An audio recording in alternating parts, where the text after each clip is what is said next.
So guys, good morning. So assist muna tayo na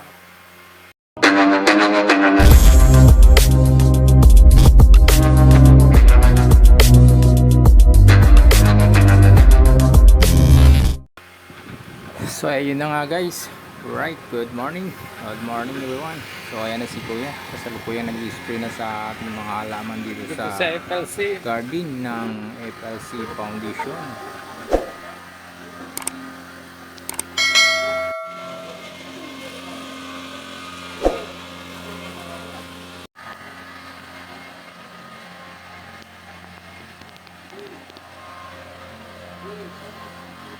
So sila kuya po guys, kasama po sila ni Mayor Vico Soto at ni Congressman Roman Romulo at ni Vice Mayor Dudut Jaworski nung dumalaw sila dito napadaan sa FLC Foundation.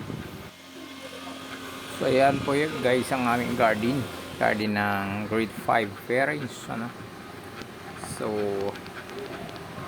pinangalagaan po yan ng mga magulang ng mga bata.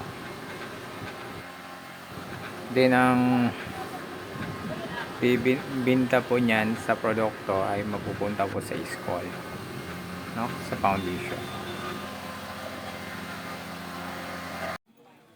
So ayan po si Mayor Vico Soto, kasalukuyang kausap niya yung mga parents dito sa FLC Foundation, So ito po yung plan kaayusan, kung ano man yung mga concern na sasabihin niyo may parating kay Mayor Vico.